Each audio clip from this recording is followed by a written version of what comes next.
Hello, everyone. This is Barry Mankin with Healthy Home Podcast, Part 2 with Mickey Shrader. We'll discuss some case studies that we've both experienced here in Nashville. We'll also get into the mycotoxin category. That's a hot topic right now in our industry, and it's a heavily debated topic in our industry, both from the health side and from the environmental side. As far as remediators, environmentalists, there's a lot of discussion around this, and everybody's trying to get their flag on the moon, if you will, to be the first to fix it. So we're all in the middle of it. We're just going to have a brief discussion today about that and just try to talk second level, other than just mold remediation process. Mickey, thank you for coming. I appreciate you being here. Our first podcast, I think, was just scratching the surface, but really informative for people. Yeah, you're right. Thanks for having me back. You're right. This subject can go on. There's so many layers to mold issues and how they are created and how they affect people, how they affect homes and perceptions. And I mean, it is an endless topic. Yeah. And a lot of people spend a lot of time working on it and worrying about it. Yeah. Usually a lot of the information that we find, I think, comes from researching on the internet.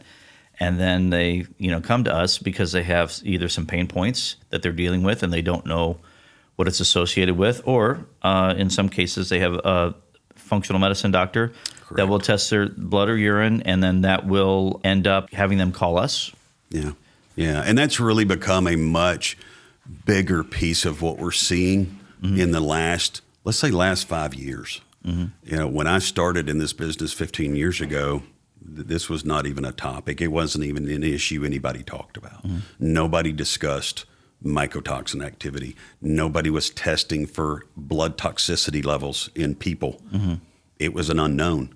But that's just showing how, testing and diagnosis and things are advancing, that doctors have the ability to pick this stuff up now. And in many cases, they're finding that people who've had some of these long occurring illnesses for many, many years were misdiagnosed as something else. Right. And it turns out it was mold toxicity. Chronic fatigue syndrome is one of those that often is misdiagnosed when in reality it's a toxicity issue in that person's body. And once that toxicity gets into the body, it's there until it's pulled out. It will live in the body.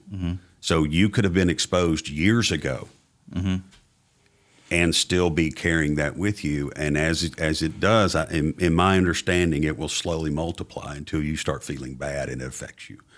I don't want people to worry. You can go to your mailbox and not have to worry about mold toxicity. This is not an outdoor air problem. This is a building or a sick building syndrome kind of problem where you've been exposed or you've lived in maybe a bad rental apartment years ago where they didn't take care of it and there was mold that you didn't even know about, but you were breathing it. And you lived there for 2 years. Well, you were exposed for 2 years, so you've taken that in. And now 5 years later, you don't feel good. You start seeing the doc. And a lot of these clients are working with functional doctors, which is, to me, a fascinating and fantastic way to go.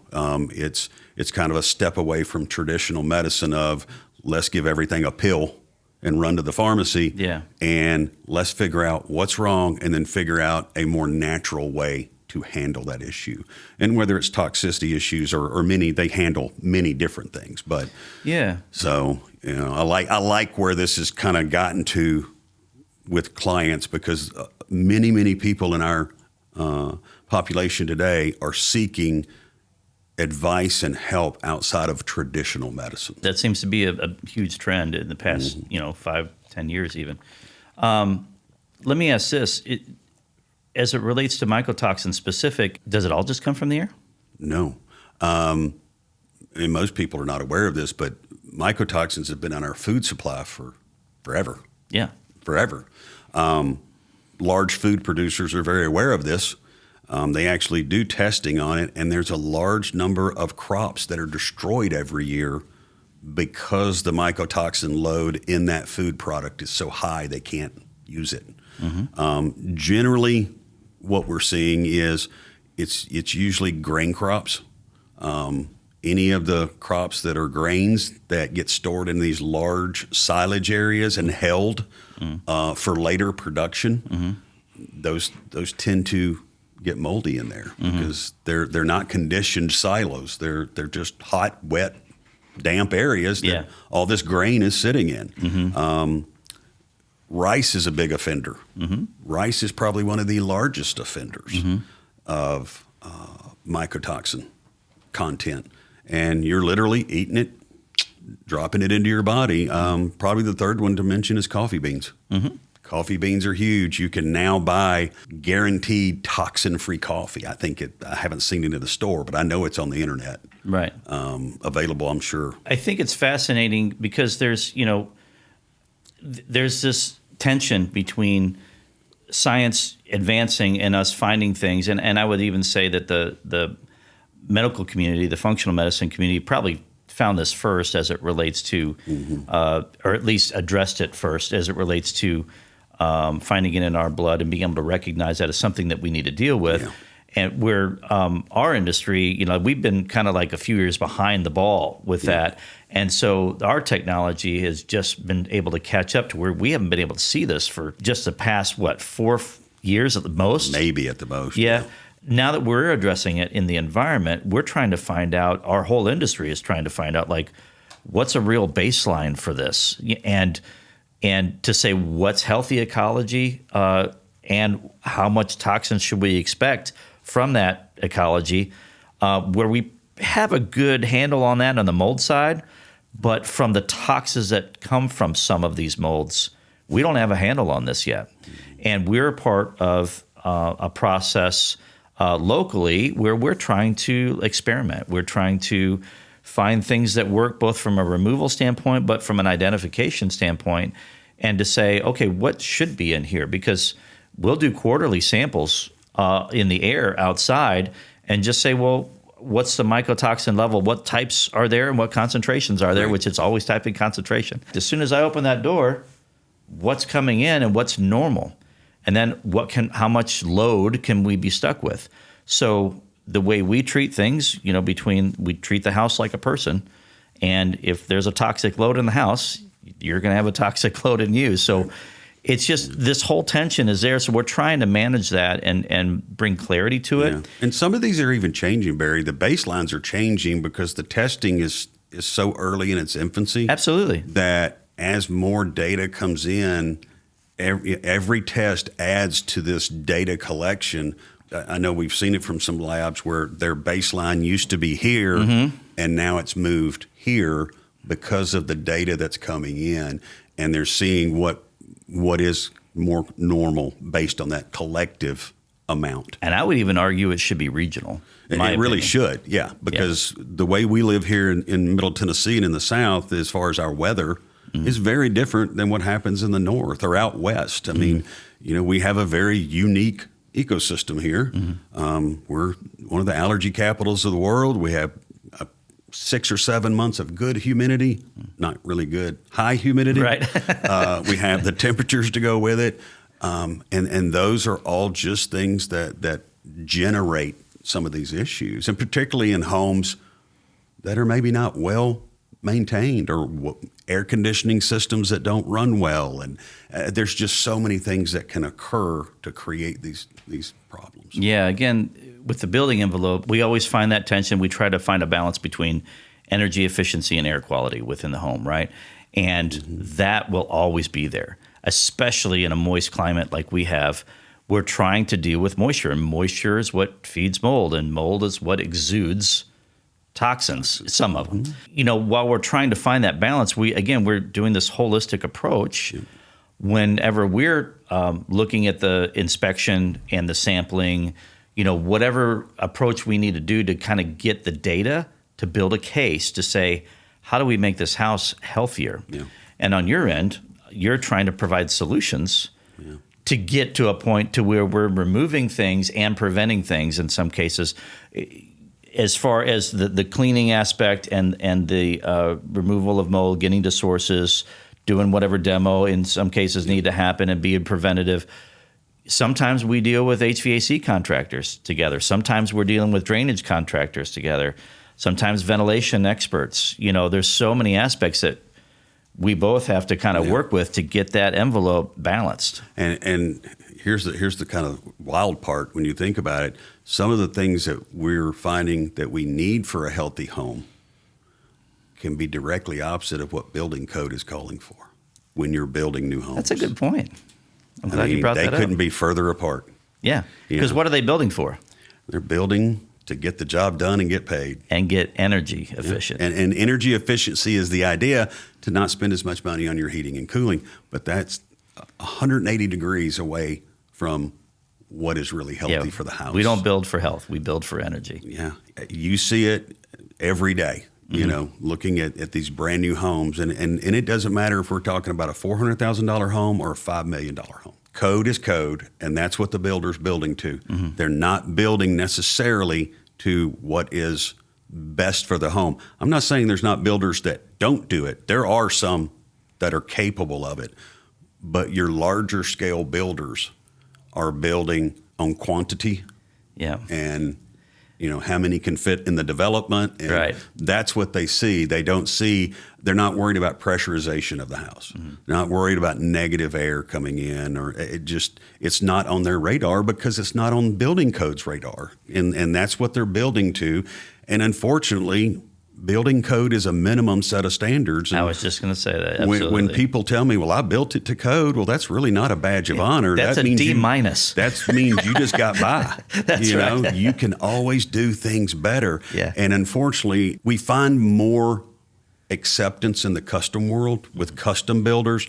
They have clients that are, number one, have the money to spend on this type of stuff. But they may have clients that have researched a lot of it, and they have a member of the family is sick and they're building a house specifically for this reason.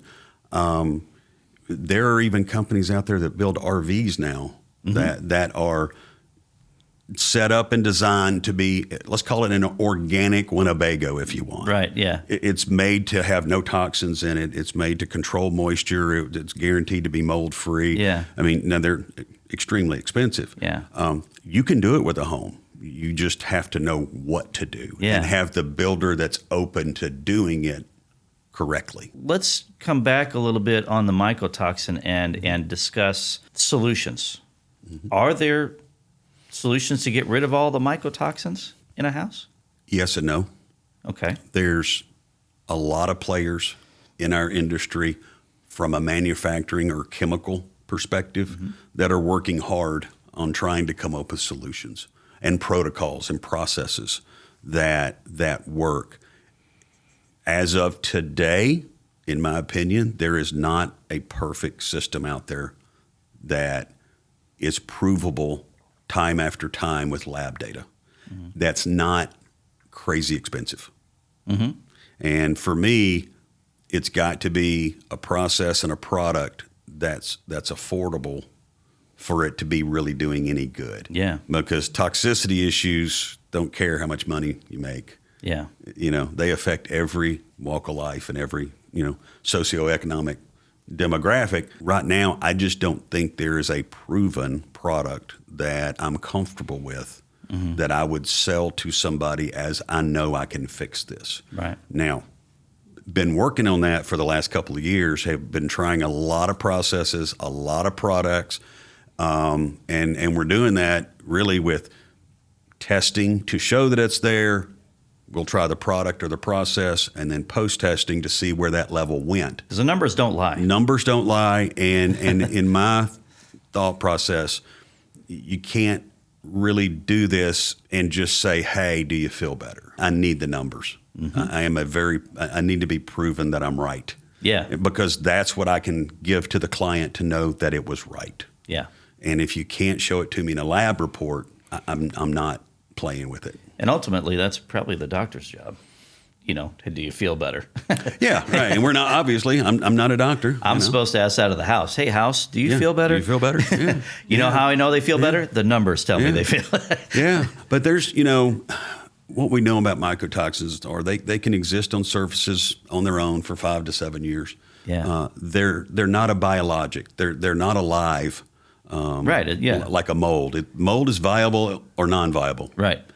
Mycotoxins are chemical based. Yeah. So you can't attack it with something to, quote, kill it. Right. Because it's a chemical. Right. So the idea is that everybody's working on is how do you remove it? Yeah. So you've got to have a product that's strong enough to remove it, but that we're not going to leave the house, like a nuclear waste dump when we get done. Right, yeah. Because the product is so strong. Right. The one thing we do know for sure what kills mycotoxins is if you can bring the temperature in the house to 800 degrees, it will kill mycotoxins. Now, it will burn your house down. Right. But we know 800 degrees is the threshold that will kill a mycotoxin. Or it doesn't kill it, it deactivates it is a better it breaks it down to carbon. Breaks basically. it down and burns it up. We don't encourage that. Yeah. Okay. Don't do that. Yeah. Outside of that, in our industry, the argument is about what's it on? How can we get it better? The only proof that we have thus far to date is the debris that it's on. If you remove the debris at whatever micron level, and these are things, again, at this point we can't see this. This is beyond 0.1 microns. Mm-hmm. So if we remove the debris that they are on efficiently without disturbing it too much, especially if it's like still on mold, in some cases remediation jobs can even aggravate it to some degree. So we just have to understand how can we do this process with mold, and how do we deal with the residual from a cleaning standpoint? And if we can clean to a certain micron level, we're removing whatever percentage that is. And then the other thing is, how's it getting to you? Even if it's residual, is it going to affect somebody? Right. Because if the mold has been remediated and the cleaning and the mycotoxins have been mitigated, and those things are removed as good as we can, my opinion is that we're probably getting close enough for now, unless somebody is so highly sensitized that they can't exist in that room or that space. Which is that's a whole different level of discussion right there. Absolutely. Sensitized patients. Oh, yeah. There's a quarter of our population out here that has a genetic mutation of a gene that causes them to be so sensitized that the other 75% of the population cannot even understand. Yeah, they can't process it. They don't understand how this person is sick. It's a very common call we get all the time. Hey, can you come check my house out? My wife is really sick. She doesn't feel good. The rest of us are fine. I don't understand. Mm-hmm. Well, there's a good chance she might have that gene mutation. Mm-hmm. Yeah. And there could be a mold problem in that home, and it's really affecting her, whereas the mister could eat a mold sandwich and it wouldn't bother him. Right. And that's real. That's every day that we hear these. And in that case, we're going to push that client to an environmentalist to come out and start the testing process. Mm-hmm. Because a lot of times these issues are not visible. They just have somebody sick. Right. And they're looking for answers. And that's a very common thing for the doctor, particularly if it's a functional doctor, to say, hey, you need to get your home checked for mold. Yeah. Which is way different now than it was 5 years ago. Because that usually didn't even come up on the radar. Yeah. So we're making progress. Mold becoming, more recognized as a cause of illness in people has come a long way. Right. I think that's a good thing. Not that these people are sick, but that we're recognizing these issues and trying to figure them out. And again, we're talking about things we can't see in a lot of cases. I mean, this is one of the reasons, I think we talked about this on one of the last podcasts, but we always say that, prescription without diagnosis is malpractice, right? So we don't just throw darts at the wall trying to do things. And now it doesn't mean that we don't step up our regimen of cleaning because, back when we were growing up, given the gray hairs that we have, the houses were different. They weren't as tight. Now the houses are 10 times tighter, more buttoned up, and we're stuck with everything that's in the house. There used to be a spring and fall clean when we grew up. Like spring cleaning time, kids. Yeah. And we would go out. The materials we use now are way different than we used 50 years ago. Yeah, VOCs come into play with all that, everything. There's so many contaminants. We used to go beat the rugs outside, get the dust out, because the dust was coming in with the airflow. So it was more debris, but the moisture was at least dissipated to some degree, or at least a different level of what we call equilibrium within a house, because the way the ventilation happened, the way the pressure was, it was completely different. We just had to deal with dust and debris. Now, it doesn't mean that mold wasn't on that and these other allergens, et cetera, but we would just physically remove that stuff the best we could, and we got more dilution from that process. Yeah. Now we don't have that dilution. House is too tight. House is too tight. We are stuck with everything. Things grow. We create our own ecology. Yeah, it's like living in a fishbowl. Literally. And since we're stuck, now we're a competing organism in that house, just like all these other things, right? Yeah. So we're going to get affected by these things. So now we have to step up our cleaning regimen. We have to just be intentional about how we're moving air in the house. We give people a top 7 things to do, We have to think about the lungs of the home, and making sure that they're clean so that your baseline, that's why we always talk about baseline, is better. When we don't do those things historically, we get this growth, or we have a leak, and things aren't addressed right. They can make the problem worse. Yeah. Then we're subject to more of these toxins in that particular case. Absolutely, yeah. And even with so many of the products we're building with are engineered products now. Yep. And, 50 to 100 years ago, we were using more old growth wood. And it's a very hard wood, a very dense wood, and a very dry wood. And it really resists water damage and mold growth. You hear stories of, that wood was so hard you can't drive a nail in it. That's because it was old growth wood. You know? And the woods we're using today, and many times the dimensional lumbers are farmed poplar or farmed pine that are very soft. They were grown very quickly by fertilization, a farm that overwatered and over-fertilized it. They basically raised it on steroids.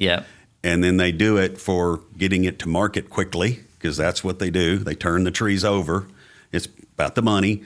And then you take a soft, damp wood and stick it in a crawl space that's vented and warm and wet. Many times there's mold on that wood before the house even gets finished if it's a new build. And it's staged on site until it gets built. And it lays on the ground. It's not covered. It gets rained on. It's a sponge. Yeah, absolutely. And then on the other side of that, if they're not using dimensional lumber, they're using engineered beams. And these engineered beams are wood chips pressed together with glue and heated. And glue is one of mold's favorite foods. And we get formaldehyde, we get VOCs and all the off-gassing, and then we add spray foam, all these engineered products, and then again we're stuck with everything. So again, I'm not don't fear too much, but because we're here. But these are all potentials that we have to think about, and if we can measure everything, we just have to come up with some better solutions. And we're behind the ball in the building industry. Again, we're not building for health, but if we were, some of these mechanical things could be addressed on the front end. When we talk about building houses, one of the up and coming things, and we'll talk more about it later, I just want to kind of give a little teaser.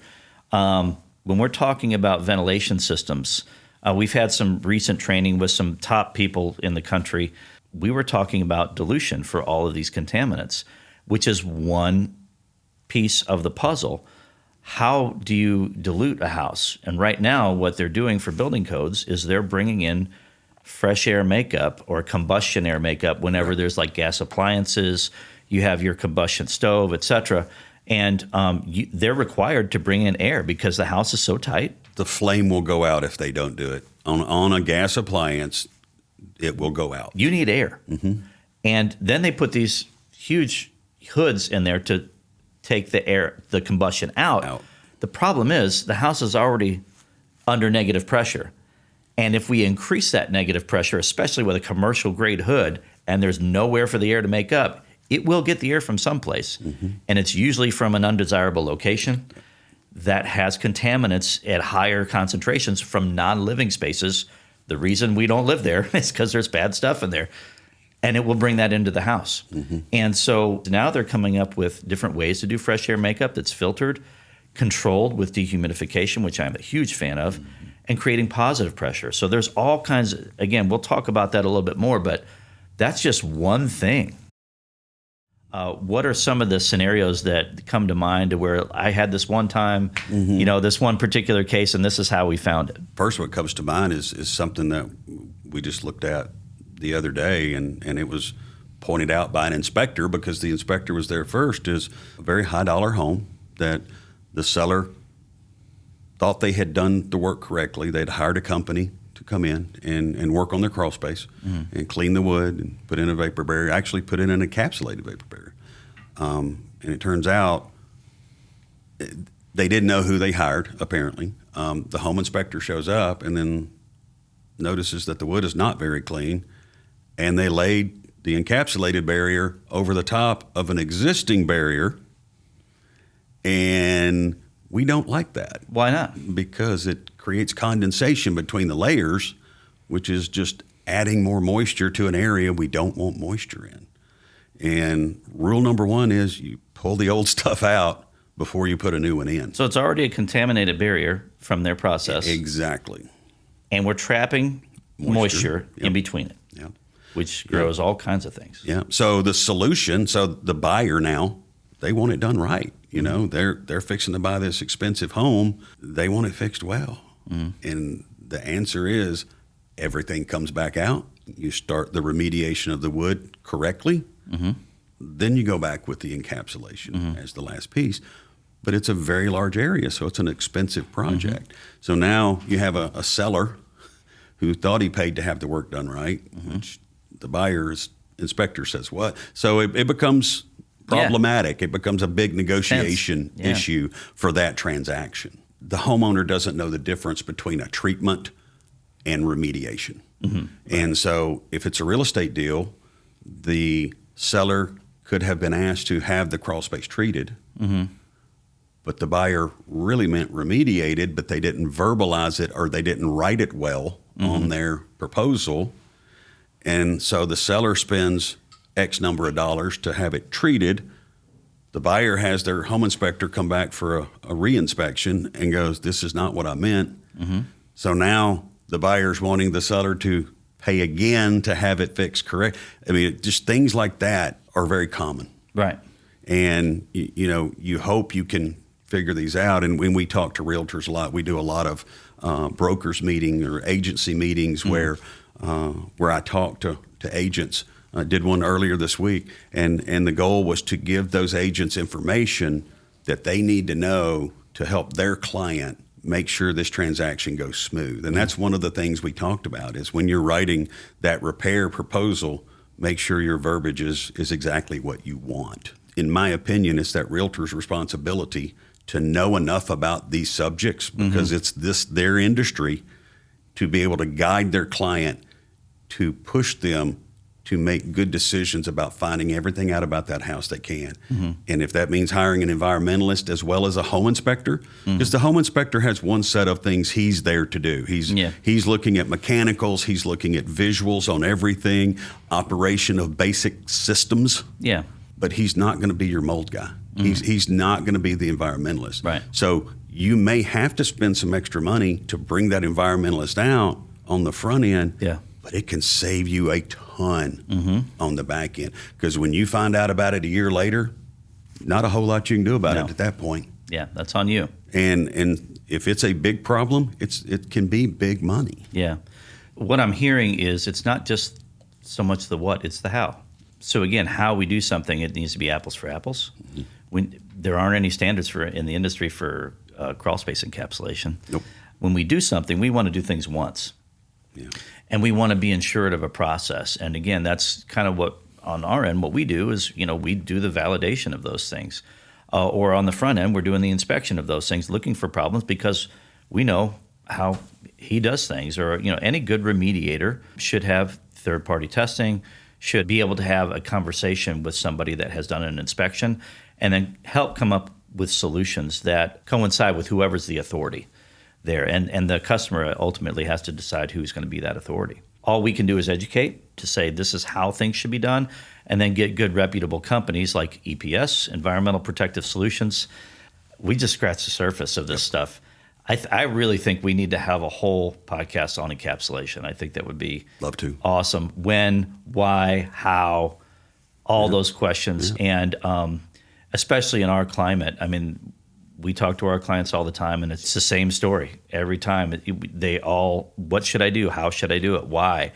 And when you're talking thousands of dollars in some cases, you know, you need to have some facts, you know. Make a good decision. That's right. And then, allow them to have the information to make that decision. Correct. And one of the things we're facing here in Middle Tennessee is we have a lot of people who have moved here from other parts of the country. Absolutely, yeah. And they are not used to our environment. Right. And that's a good point. Yeah. You know, so that has, I think, increased a lot of awareness for our industry here because they are much more savvy about issues that we as natives have lived with our entire lives. Yeah. We're a little more resilient as well. Yeah, we're not as aware of the issue as folks who are coming here from other parts of the country. Right. And that's not a slight. It's just what's changed in our area. Absolutely. You know, I mean, 100%, really since COVID, since 2020, we've seen a shift. And I think that's because people started over-researching things because they were worried about COVID when it came out, and now other health issues, they start researching it, and it just makes them more hyper-aware of things that we used to just take for granted. And I think it's our job, and one of the reasons we started this podcast was to kind of settle some of that and put everything on the table, have an honest discussion about why we get to where we get to, and dispel some of those fears. And at the same time, you know, if there's something legitimate, let's ratify it. But let's do it with facts in the industry. Correct. So many people are playing, even coming into our market here from out of state that don't even know our environment. And they'll come and do testing and charge people an exorbitant amount of money, not even doing a good inspection on the house or understanding the building science. To be able to holistically look at the house and say, all right, what really needs to happen? All they want to do is get some money, point fingers, and run away because they go back to wherever they come from. We see that quite often lately. Yeah, and because there's a lot of people coming here to Nashville and a lot of money coming here to Nashville. So what comes with that is people following the money. So we actually live here. We know the environment, and we understand a lot of these pain points that people have and concerns, and we typically will try to bridge that gap between the functional doctors. We create these relationships with the doctors to say, hey, here's how we treat the house. You treat the people. We'll treat the house, and make sure that at least they have a safe place to heal if they have a problem, or be preventative the best we can to make that house as healthy as possible. Absolutely. So that's really our goal here, and give that education from this platform. We're going to have other guests coming in. Once a month, we'll have a different guest from a different discipline.